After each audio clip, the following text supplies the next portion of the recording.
क्या किया, हमने भगवान को अपनी कंपनी का डायरेक्टर बना दिया और हम उस कंपनी के सीईओ बन गए, चीफ एग्जीक्यूटिव ऑफिसर। मैं भगवान को स्टेपनी की तरह यूज किया करती थी। तकलीफ आई, भगवान भगवान बाबा आप कहाँ चले जाते हो, आते नहीं हो। भगवान कहता है बच्चे तू स्टीयरिंग व्हील की तरह यूज करना। कहते हैं औरत की इज्जत करो इसलिए नहीं कि वो औरत है, इसलिए कि आप ये बता सको कि आपकी जो परवरिश की है वो भी एक औरत ने की है जो माँ कहलाती है। और ऐसी ही मिसाल हमारे बीच में मोना देवी है। मोना बहन बहुत ही छोटे समय से माता पिता भी सम्मुख बैठे ही हैं, हमारे एमडी गुप्ता जी और मंजू बहन बहुत ही सुंदर पालना की प्रत्यक्ष मिसाल है। और केवल इसलिए नहीं कि पालना अच्छी मिली है, लेकिन आपका व्यक्तित्व इतना सुंदर है, इतना सहज है, जो छोटेपन से ही आपने अध्यात्म को अपने जीवन में लाया और न केवल अध्यात्म को अध्यात्म तक सीमित रखा, लेकिन नैतिक और सामाजिक क्षेत्रों में भी आपने बढ़ चढ़कर साथ दिया। आज का जो ये विषय है नए भारत की ध्वजवाहिका, तो इन मोना बहन की जर्नी को जब हम देखते हैं कि इतने छोटी उम्र में इतने बड़े लेवल पर कार्य करना, मैनेजमेंट संभालना आपकी ये खूबी है। और इतने सारे यूथ को साथ लेकर चलना, सबको रोजगार तो दिया ही दिया, लेकिन उस रोजगार के साथ रोजगारी को कैसे हमें सही जगह इस्तेमाल करना है, वो सही मार्गदर्शन देना, ऐसी आप प्रत्यक्ष मिसाल आज हमारे बीच बैठी हैं। मैं चाहूंगी आप अपने अनुभव सुनाएं। देखिए शब्द तो हमने कई सुने और भाषण की रीति बातें भी हम बहुत सुनते, लेकिन अनुभव की बात दिल को लग जाती है। तो आज आप अपनी जर्नी से हमको अनुभव से बताएंगी कि एक ध्वजवाहिका, एक लीडरशिप की क्वालिटी क्या होती है, कैसे आगे चलती है और सारे कारवां को अपने साथ जोड़े रखती हैं, और जो आपने प्रत्यक्ष अपने जीवन में किया है। प्रोफेशनल परिचय नहीं दे रही, मैं जो देखा है मैं वो बता रही हूँ। ऐसी मोना देवी को हम सुनना चाहेंगे। सब कर्तव्य से स्वागत है। ओम शांति।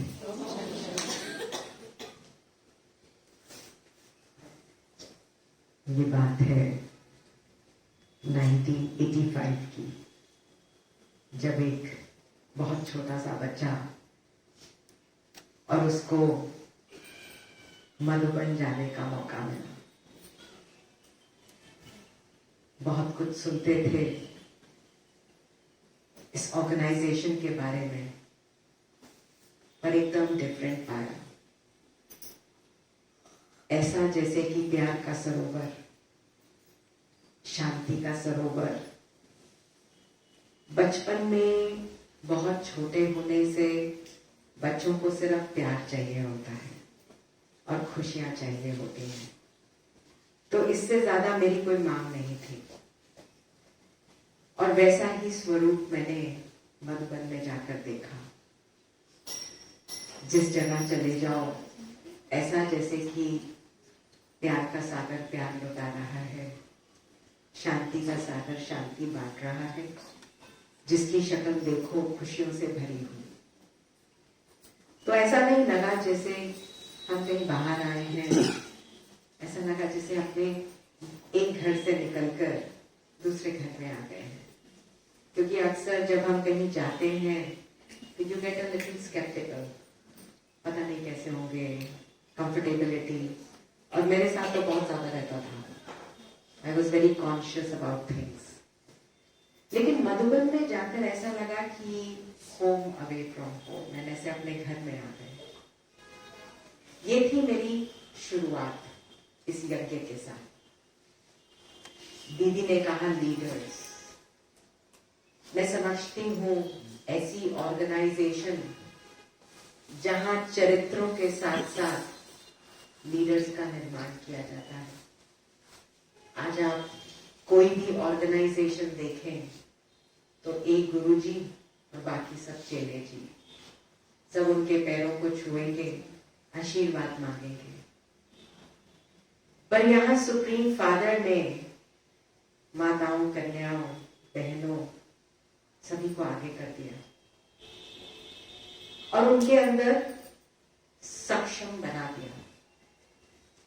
आज मैं देख रही थी हमारी इंटरनेशनल विमेंस डे का जो थीम है वो है ब्रेक द बायस।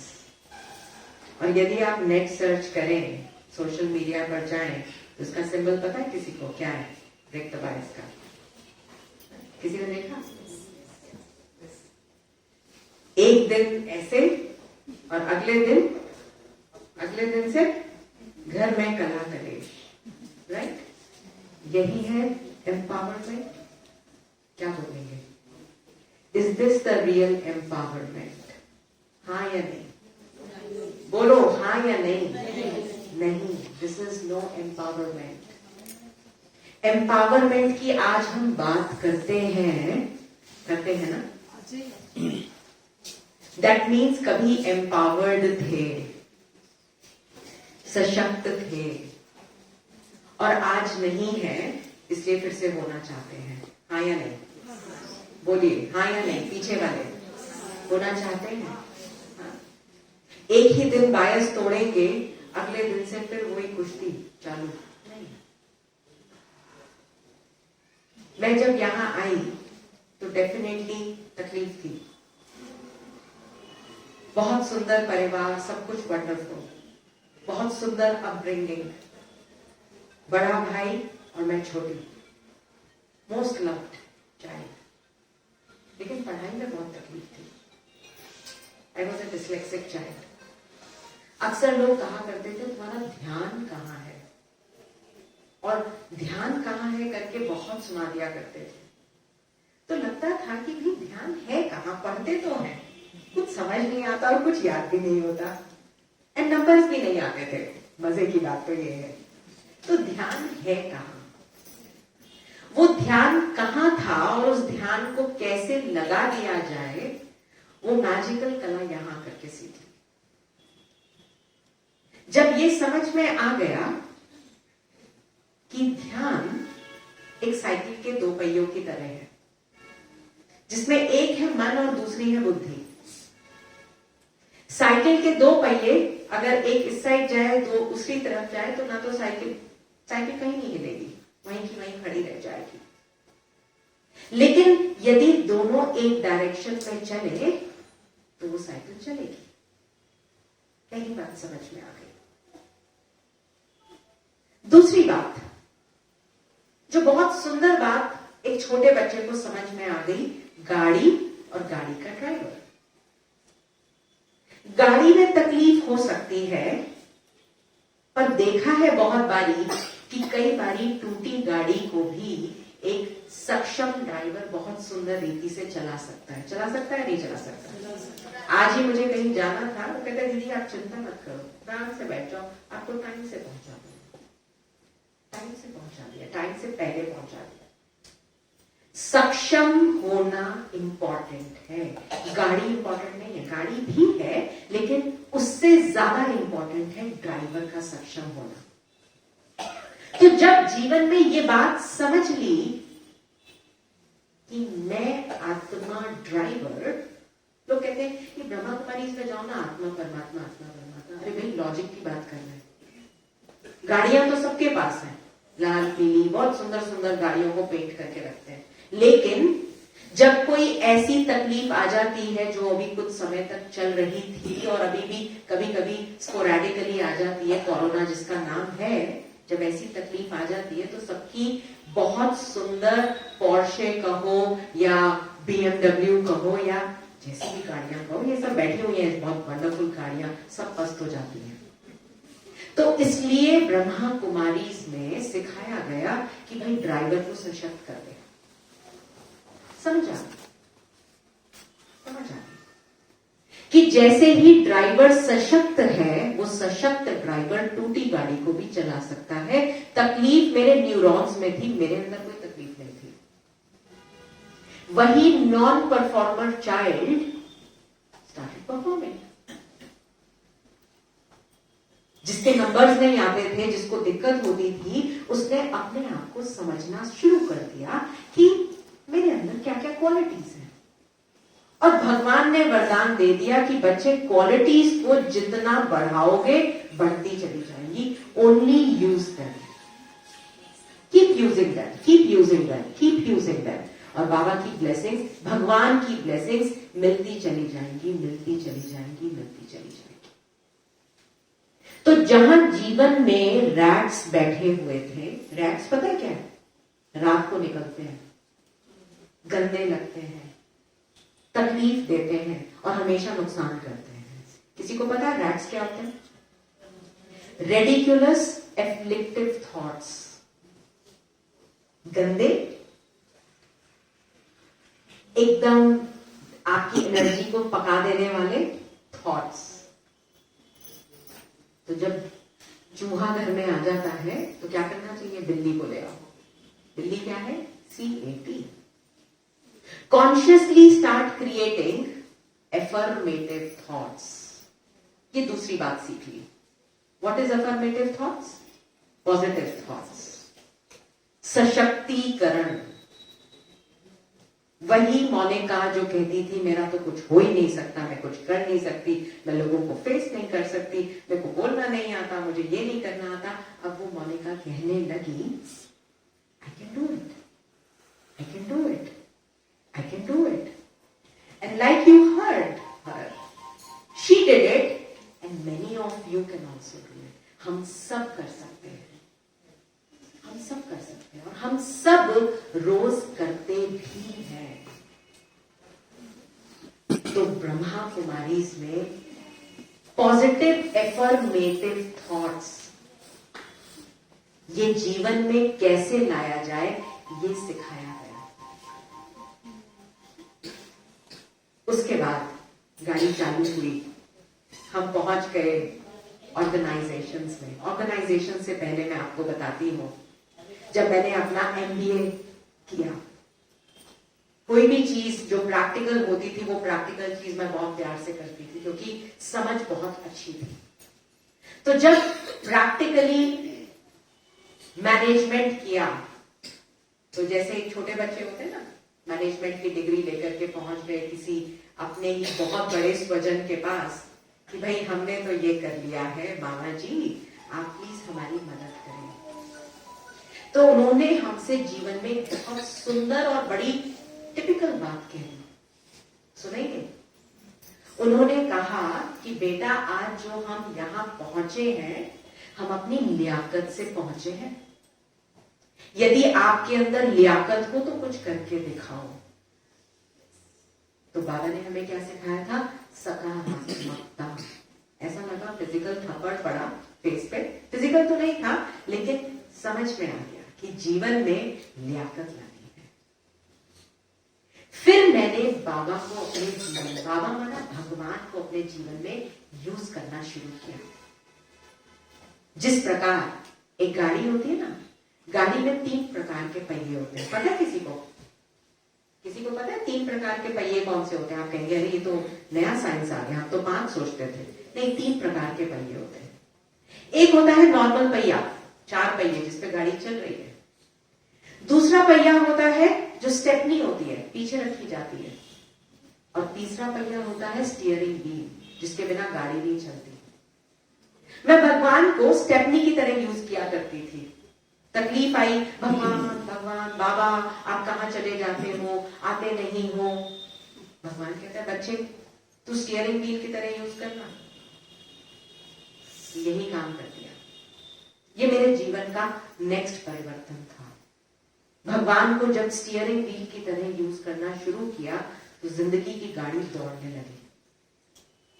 फिर किसी मीटिंग में उनसे जब मैं मिली बहुत अरसे के बाद कि क्या कर रहे हो, तो उन्हें बताया तो वो हैरान हो गए। लेकिन जीवन में भगवान को सदा अपने साथ यूज किया। अक्सर स्पिरिचुअलिटी में लोग हिपोक्रेट बन जाते हैं, सारी अच्छी बातें बोलने के लिए, लेकिन जीवन में नहीं, वो तो कोई और ही करेगा। इसीलिए मुझे ये जगह बहुत पसंद आई। ये एक पाठशाला है जहां चरित्रों का निर्माण किया जाता है। कूट कूट करके हमारे अंदर वो चरित्र भरता है भगवान। और उसके बाद लीडर्स कैसे बनते हैं। भगवान को अपनी कंपनी जब खोली, 13 साल पहले बाबा की कंपनी खोली, और उसके पीछे भी एक बहुत सुंदर विजन था कि कुछ यूनिक करना है, क्योंकि इंडस्ट्री में काफी काम किया, अच्छी अच्छी बड़ी बड़ी ऑर्गेनाइजेशंस के साथ काम किया, लेकिन काम करते करते मैं देखती थी कि यंगस्टर्स अक्सर टीम ओरिएंट हो जाते थे, डिसओरिएंटेड से हो जाते थे।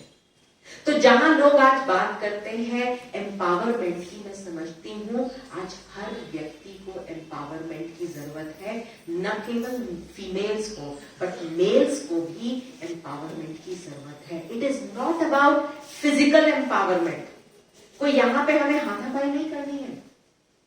It is about mental mind powerful होना जरूरी है। तो जब अपनी कंपनी शुरू करी तो लोगों ने कहा आप कर पाओगे, हाइट ऑफ नेगेटिविटी। तो हमने क्या किया, हमने भगवान को अपनी कंपनी का डायरेक्टर बना दिया और हम उस कंपनी के सीईओ बन गए, चीफ एग्जीक्यूटिव ऑफिसर। तो मैंने बाबा के साथ डील कर ली, मैंने कहा आप होगे डायरेक्टर और मैं हूं एग्जीक्यूटिव ऑफिसर, मुझे जितना भगाना भगाओ, मैं काम करने के लिए तैयार हूं। और भगवान जिस कंपनी का डायरेक्टर होगा वो कंपनी कैसी चलेगी, दौड़ेगी। एंड वास्तव में यही हुआ। हर साल मैं खुद, मेरी लिमिट थी, मैं अपनी लिमिट्स अपने आप सेट करती हूँ बाबा के साथ बैठकर। हर साल हमारे टर्नओवर्स बढ़ने लगे। क्यों? क्योंकि भगवान कंपनी का डायरेक्टर है। मैं लोगों से, अपने यूथ्स, मेरे साथ बहुत सारे यूथ्स ही काम करते हैं, एंड लोग कहते हैं it's very difficult to work with youths. Actually it's very interesting to work with them. उनको समझना, कभी माँ बनना, कभी फ्रेंड बनना, कभी मेंटोर बनना और कभी जूनियर बनकर के उनकी बातें सुन भी लेना। भगवान हमको रोल प्ले करना सिखाता है एंड बहुत मजा आता है छोटों से भी कुछ सीखना। तो मैं उनसे खुद कहती हूँ कि हर दिन मैं तुम लोगों के साथ ग्रो करती हूँ। I learn lot of things and that is how ये कंपनी, भगवान की कंपनी, जिसको मैं ये कहूंगी कि भगवान का ध्वज लिए हम सब चलते जा रहे हैं, दिल में एक ही तमन्ना लिए कि बाबा आपका नाम हम किसी भी तरीके से रोशन करें। एंड यू वोंट बिलीव, ये सारे के सारे मेरी ऑर्गेनाइजेशन में सब लोग इतना ज्यादा सेवाओं के लिए हमेशा आगे रहते हैं। इनको आप कभी भी बोल दीजिए ना, कहीं मधुबन से, कहीं से भी कोई भी चीज आएगी ना, they will never say yes ma'am we do, yes ma'am we do. So ये है भगवान का मैजिक। भगवान चरित्रों का निर्माण करता है। हम सभी तैयार हैं? क्या कहेंगे, है सभी तैयार? या अभी भी हम डरते हैं कि पता नहीं क्या हो जाएगा? अरे कुछ नहीं होगा। परिवार और सुंदर परिवार मिठास से परिपूर्ण हो जाएगा। ये वो जगह है जहां परिवारों को एक किया जाता है, पावरफुली एक। एंड हमारे सामने वी वर लकी इनफ कि हमारा पालन पोषण ये सुंदर माँ के द्वारा किया गया। चक्रधारी देवी इतना अमेजिंग, मुझे आज दिन तक भी वो सीन याद आता है। दीदी हमेशा मम्मी को कहती थी कि मंजू बहन आप तो आते हो, अपने बच्चों को भी जरूर टेस्ट करो। इट इज देयर विल, वो ले ना ले, लेकिन you must share what you are learning. आप जरूर उनके साथ डेली शेयर किया करो। तो thanks to such wonderful people. ये एंजल्स हैं, एंजल्स इन वाइट, जो जिनको हमसे कुछ नहीं चाहिए, अपने लिए कुछ नहीं चाहिए, लेकिन हम सबका ख्याल रखना। भगवान तो रख ही रहा है, लेकिन भगवान भी किसी के थ्रू करवाता है। तो these are such wonderful angels जो हम सबको आगे बढ़ाते हैं। तो मैं समझती हूँ ये लीडरशिप स्किल एक्चुअली तो मैंने दीदी से ही सीखा है। और एक wonderful powerful leader powerful leaders ही क्रिएट करता है। तो हैट्स ऑफ टू अभय दीदी। बहुत बहुत सुंदर अनुभवों से आपने हमको लाभान्वित किया। मैं 2 शब्दों में आपकी बताई बात को पहुंचाना चाहूंगी। कहते हैं कुदरत ने हम सबको हीरा ही बनाया है। समझते हैं आप सब अपने को हीरा? कुदरत ने हम सबको हीरा ही बनाया है, पर शर्त क्या है? शर्त क्या है? जितना घिसेगा उतना चमकेगा, तो घिसना तो पड़ेगा। बहुत बहुत धन्यवाद दीदी।